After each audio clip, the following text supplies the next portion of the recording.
ഈ ഒരു അവസ്ഥ എനിക്ക് കൈമോശം വന്നാൽ ചിലപ്പോ എന്നെ നിയന്ത്രിക്കാൻ എനിക്ക് പറ്റിയെന്ന് വരില്ല. മോൾ ഒന്നുകൂടി ആലോചിക്ക. ഇപ്പൊ അങ്ങോട്ട് പോണോന്ന്. പോകുന്നില്ല എന്നാണ് നിന്റെ തീരുമാനമെങ്കിൽ നിന്നെ ഇവിടുന്ന് ആരും പറഞ്ഞു വിടില്ല. പോണം അമ്മേ. ഞാൻ ഇങ്ങോട്ട് കയറി വന്നപ്പോഴുള്ള എന്റെ ജീവിതം എനിക്ക് എവിടെയോ നഷ്ടപ്പെട്ടിട്ടുണ്ട്. സ്വപ്നങ്ങൾ ബാക്കിയുണ്ട് ഇനിയും.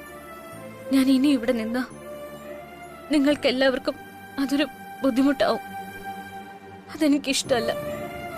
ഒരു കണക്കിന് ആലോചിക്കുമ്പോ അത് തന്നെയാ മോളെ നല്ലത്. ഏതൊരു മനുഷ്യനും അത്യാവശ്യം വേണ്ടത് മനസ്സമാധാനമാ. അതൊരിക്കലും നിനക്കിവിടുന്ന് കിട്ടില്ല എന്ന് എനിക്കറിയാം. അവിടെയാകുമ്പോ കുത്തുവാക്കുകളും പരിഹാസവും ഒന്നുമില്ലാതെ മോൾക്ക് സുഖമായി ജീവിക്കാം.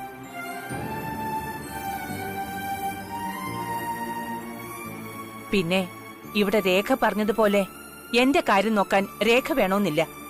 ഞാനത് പ്രതീക്ഷിക്കുന്നുമില്ല. ഞാനൊരു കിടപ്പ് രോഗിയൊന്നും അല്ലല്ലോ. എന്റെ കാര്യങ്ങൾ നോക്കാൻ എനിക്കറിയാം.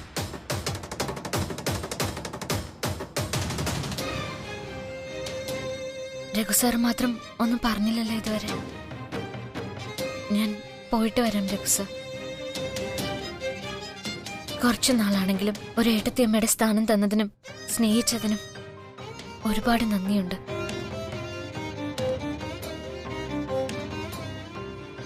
എന്തു പറ്റി രഘു സാർ? എനിക്കറിയാം ഞാൻ പോകുന്നത് സാറിന് വിഷമമാണെന്ന്.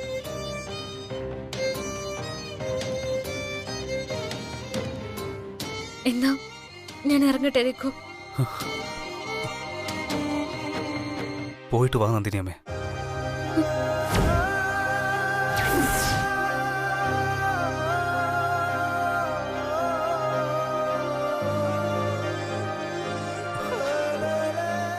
Take care ഏട്ടത്തിയമ്മേ.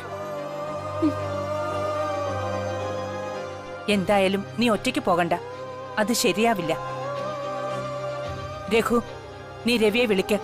ശ്രീലക്ഷ്മി ഡ്രോപ്പ് ചെയ്തിട്ട് വരാൻ പറ. ശരിയമ്മേ. അത് വേണ്ട രഘു. എന്തു പറ്റി മോളെ? ഞാൻ ഒറ്റയ്ക്ക് പോയിക്കോളാം അമ്മേ. അതെന്താ?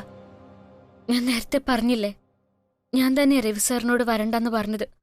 സാറിനത് വിഷമാവും. എന്നെ ഡ്രോപ്പ് ചെയ്ത് വിഷമത്തോടെ തിരിച്ചു വരുന്ന രവി സാറിന്റെ മാനസികാവസ്ഥ എനിക്ക് മനസ്സിലാക്കാൻ പറ്റും. ഞാൻ തനിയെ പൊയ്ക്കോളാം. മോനെ രഘു, എങ്കിൽ നീ ശ്രീലക്ഷ്മി വീട്ടിൽ കൊണ്ടാക്കിയിട്ട് വാ. വേണ്ടമ്മേ. നിങ്ങൾ ആരെന്നെ ഡ്രോപ്പ് ചെയ്യാൻ വന്നാലും നിങ്ങൾ തിരിച്ചു പോകുമ്പോ എനിക്കത് സഹിക്കാൻ പറ്റിയെന്ന് വരില്ല. വിഷമം താങ്ങാനാവാതെ ഞാൻ വീട്ടിൽ വെച്ച് നിയന്ത്രണം വിട്ട് പെരുമാറിയ അച്ഛനും അമ്മയ്ക്കും എനിക്ക് എന്തെങ്കിലും പ്രശ്നമുണ്ടോ എന്ന് സംശയം തോന്നും. അല്ലെങ്കിൽ തന്നെ ഞാൻ അവരുടെ മുന്നിൽ പോയി ഇങ്ങനെ നിൽക്കുന്ന ചോദ്യം എന്റെ മനസ്സ് മുഴുവൻ. അവരും കൂടി ഇതൊക്കെ അറിഞ്ഞ വയ്യാത്ത എന്റെ അച്ഛന്റെ അവസ്ഥ എന്താകുന്ന എനിക്ക് പേടിയുണ്ട്. എന്റെ ഇമോഷൻസ് ഒന്നും ഇപ്പൊ എന്റെ കൺട്രോളിലല്ല അമ്മ. നിന്നെ യാത്രയക്കാൻ ഞങ്ങൾക്കും ബുദ്ധിമുട്ടുണ്ട് ശ്രീലക്ഷ്മി. മോളെ സ്നേഹിച്ചും കൂടെ കഴിഞ്ഞും കൊതി തീർന്നിട്ടില്ല അമ്മയ്ക്ക്.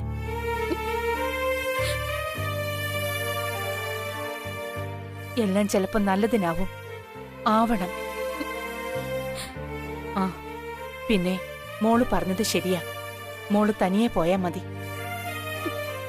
പക്ഷേ അമ്മയ്ക്ക് ഒന്നേ പറയാനുള്ളൂ.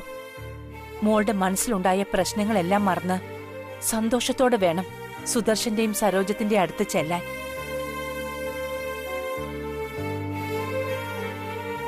ഇവിടെ ഉണ്ടായതെല്ലാം മോള് മറക്കണം. തിരിച്ചു മോള് വരുമ്പോ പഴയ ശ്രീലക്ഷ്മി ആയിരിക്കണം.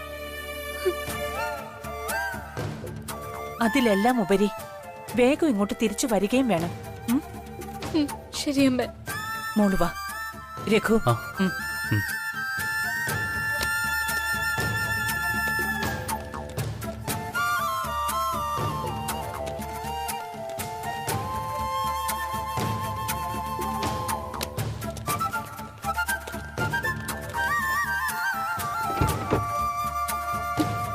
പോയിട്ട് വരാം അമ്മേ. ഉം.